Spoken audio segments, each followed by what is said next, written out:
Tingnan natin kung anong gagawin niya. So, pwede siyang dumoble. Ayun, dinoble. Ay, grabe! Sinukripis yung Reyna. That little mouse, 'cause I'm an albatross.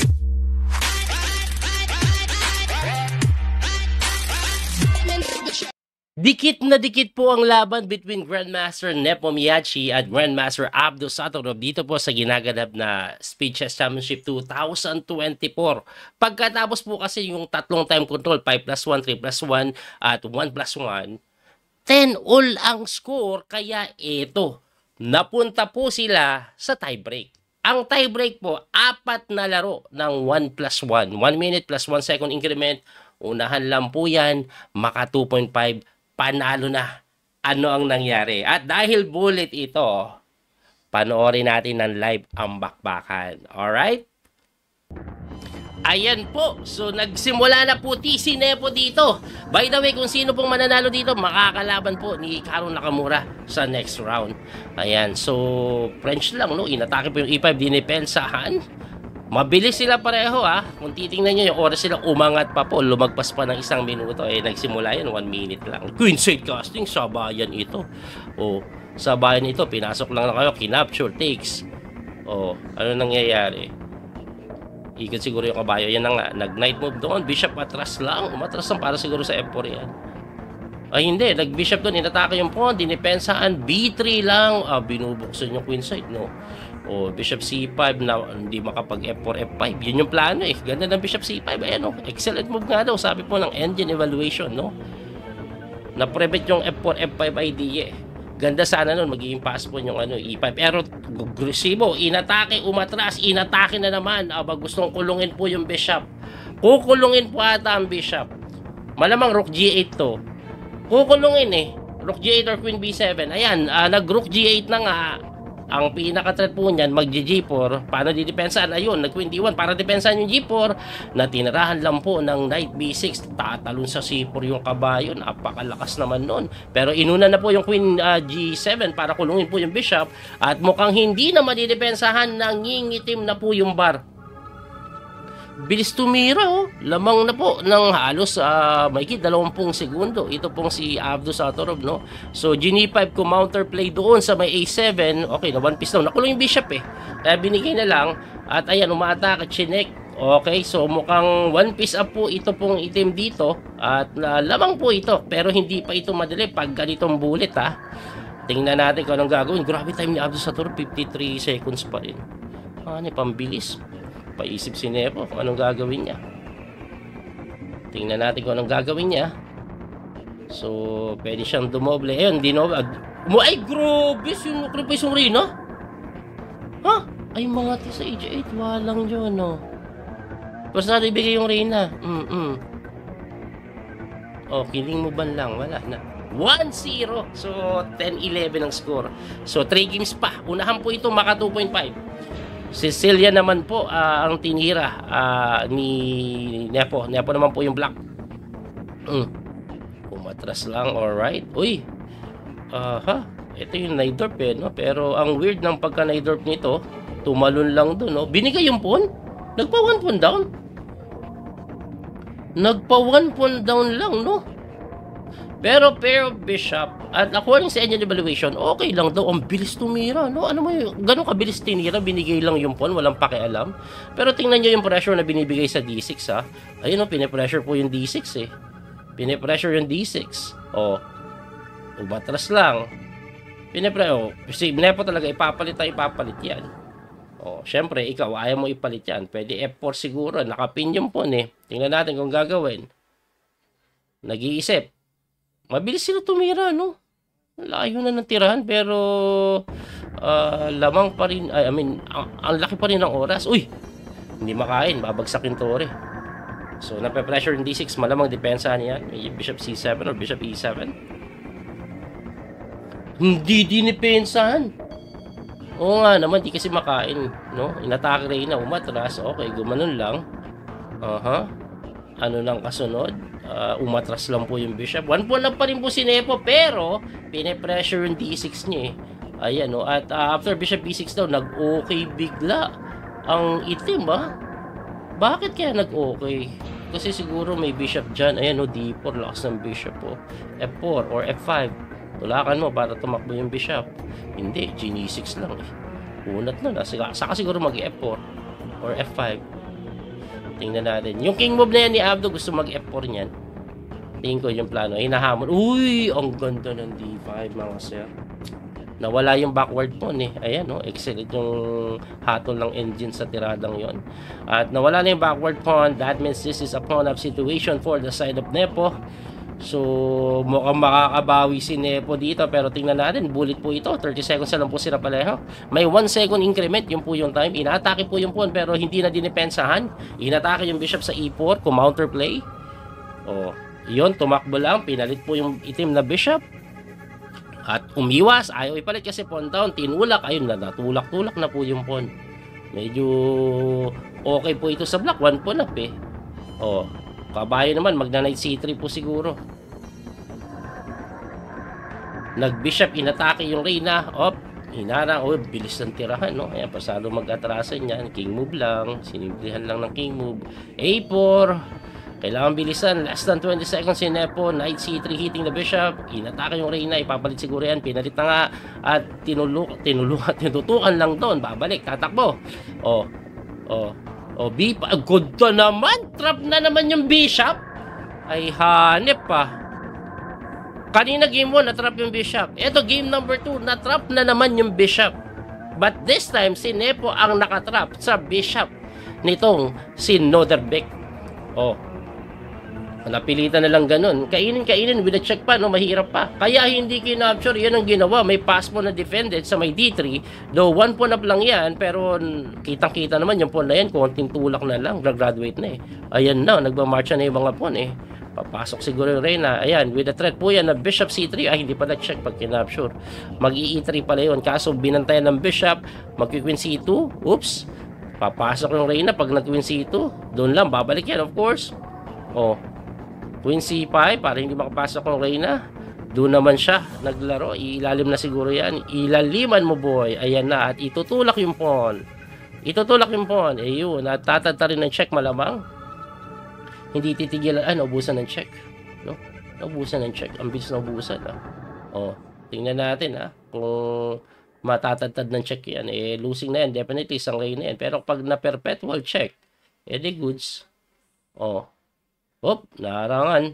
Harang queen. Wala na. Ubus na. Pagkaharang ng, pagka-king move na lang.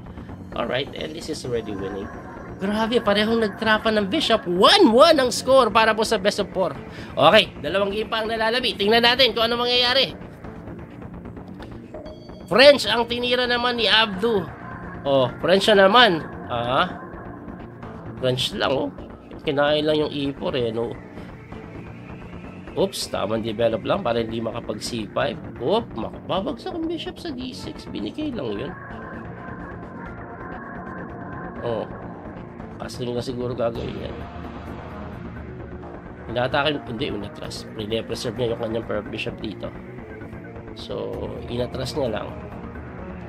Bini5, kainin na yung bishop malamang. Okay, and then magka-castling yan. Alright. Looking good pa rin. Slightly better na for white, dahil sa kanyang pair of bishop siguro yan. Pero tingnan natin. Nag-bishop c6. Uy, ang punat. Magsi-c4. Kaya nag-b3. Nag-c4 lang. Inatake yung bishop. Tatakbo malamang. Kinapture yung c4. Binawi. Okay, pero bishop po dito si Nepo. Slightly better po ang puti. Queen b6. Okay. Tinulakan, takbo lang siya. Depensa po sa d4, activating the bishop with the threat of d5. Kaya umalis yung reyna, pinapalit kasi lamang sa endgame, pair of bishop. Queen d2 lang para yung tore makapunta sa b1, yung nasa f1. Hindi, yun nilagay Pero magdodoble yan. Yan na nga, magbabaterya po yan ng tore, malamang. Ang bilis ng tira, nag-iikot yung kabayo, tulak ng pawn, inactivate yung bishop, threatening c5 kasi nakapin po yung pawn sa d6. Magsi c5 yan. Pina C5 lang. Bakit E5? D5. Ayun na. Wala na. Kulong na naman yung bishop. Pusang galang laro to. Laging nakukulong yung bishop. Kulong yung bishop. Ay, hanip na yan. De, one piece down, kulong ang bishop. Laging kulong ang bishop, ah. Yun ata tema na laro nila, eh. Kulungan ng bishop.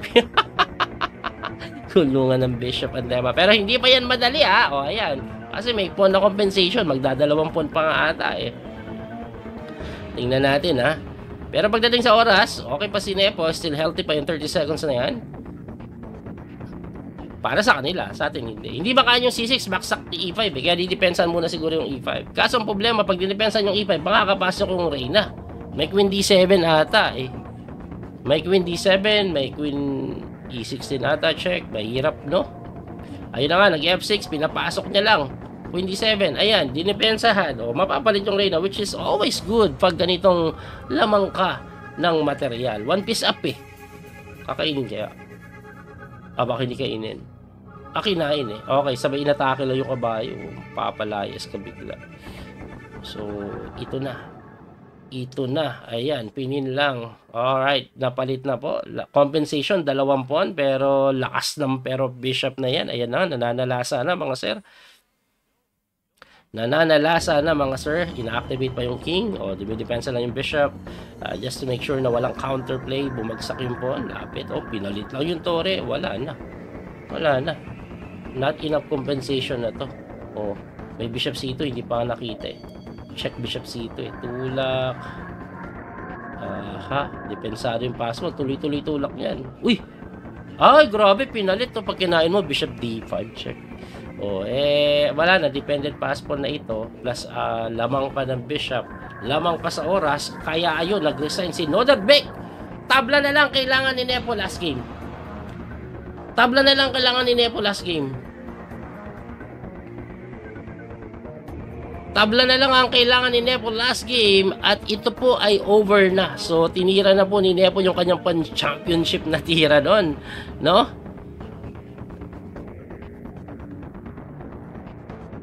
Okay.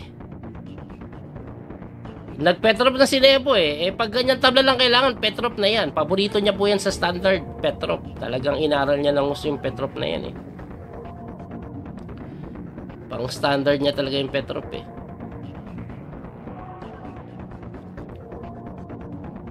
Interesting. Pag kinain, may pin, ah.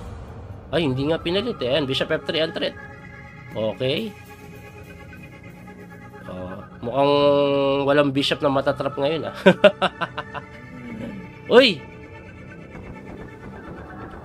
Medyo, ano, ah.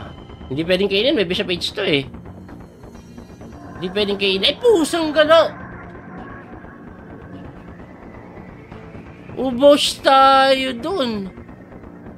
Hindi makapaniwala si Abdo. Grabe, di siya. Pa-queenless?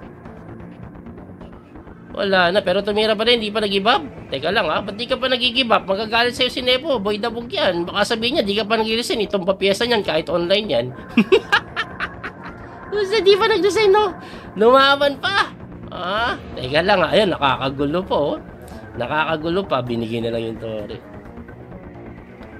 May passport kasi daw, eh. Anong gagawin mo sa passport na yun? Nanggugulo pa ito, it's, ha? Hindi pa nag-resign. Uy! Pusang gano'n, nakakatakot pa, may passport, ha? Ay, kaso binantayan lang. Wala na. Rook C5, eh. Pag nag-rook C1, bagsak yung pawn. Tapos, ang labada, baby. Bubos di bubos. Bubos. Grabe yung blunder ni Abdo dun, no? What a game, guys. Mukhang si Nepo ang papasok. Makakalaban niya si Hikaru Nakamura sa quarterfinals. Ano to, eh? 16 players sila ngayon, eh. Grabe, no? At ayun na nga po. Wala, susokpahin na, eh. Wala, one piece. Ano, eh? Winless kapalit, tore. Lamang pa ng isang pon. Walang buhay. Oh, syempre papalit yan. Alright. Bagsak. 2 pawn. At naparisay na lang si Abdo Saturov doon, no? Teka lang, tingnan po natin yung mga game. Ayan po, tingnan ko lang yung ano, yung mabilisan lang natin. Tingnan yung sacrifice ng Queen ni Abdo Saturov sa game number 1. Matindi yung sacrifice ng Queen, eh. Ayan, oh. Oh, dito po nag-sacrifice ng Queen, eh. So, one piece up na. Kulong yung bishop. Pero dito po matindi, oh. Ayan, oh. Grabe ka, excellent move pala yun. I mean, brilliant move. Ayan, oh. Bakit po tinira ni Nepo to? Ito po kasi yung threat. Paano mo didepensahan yung mati? Mati yan eh. Hindi makadaan, no? Kaya gumanon. Ngayon, pag Chumek, ang gusto niya harang. Kaso, wala isang pyesa yan. Tapos when it comes to time, ang laki na diferensya sa oras. So, 55 seconds si Noderbeck. Kaya nag-resign. No? Ngayon, tingnan natin yung huling game din. Yung huling game. Grabe yung huling game eh. Grabe yung blunder dito ni, ni Noderbeck eh. Tingnan natin to Ayan, no, Petrov, tinira na ni Nepo yung pinakagusto niya talaga na opening. Pag tabla kailangan niya sa standard, paborito niya yan. Dito nakakabigla, ayan, in-endgame lang. Gusto lang tabla kasi tabla lang kailangan niya. Noderbeck, kailangan manalo, kaya iniwas niya yan. So, ayan, gumanon. Bishop dito, mali pala ang bishop dito. Queen B3 daw. For some reason, saka mo ibigay ngayon, pagka text, walang bantay ito. Well, anyway, yan ang tinira. Nag-C5, which is hindi masama, hindi best move, pero equal yan. Ngayon, pagkatira doon, tumakbo doon, at ito po ang kabigla-biglang blunder. Grabing blunder yun. Ang tirang pinapagawa is move the king. King F1 ka lang daw. Yan ang best move eh. Pwede din daw B3. That's just to prevent this. Pero, ang problema kasi ng B3, kakainin. Hindi mo mabawi. May ganon. So, ang pinakasimple, king movean mo, if i-capture, hindi na po babagsak yung king. Yung reyna. Kaso, king capture, boom. Tapos ang labada. Grabe, no? At dahil doon, ito po ang bracketing. Pakita ko. Eto po, so sa round 1 po, yung 16 players, ayan, Magnus panalo, Duda, talo kay Arjun, Magnus Carlsen ang magkalaban, at Arjun Nagaysi sa quarterfinals, at sila Wesley, wala pa po, hindi pa po tapos yung laban nila. Yan po siya, kalaban niya Dennis Lasabik sa mga darating na araw. Hikaru, panalo, so makakalaban niya po si Ian Nepo sa quarterfinals, at ayan po ang kabuuan. So hindi pa po lahat naglalaro eh. Everyday po may dalawang matchup na nila live si Manchester.com. So, doon po natin nakukuha yung mga laro. Anyway, muli ito po yung Coach Speedy Master Daniel Causo. Abangan nyo po yung laban ni Wesley. Excited ako dyan. Pati MBL at Hansmoke. Excited din ako dyan. Magandang laban yan. Kung pwede natin ma-livestream, sana sumakto sa oras, no?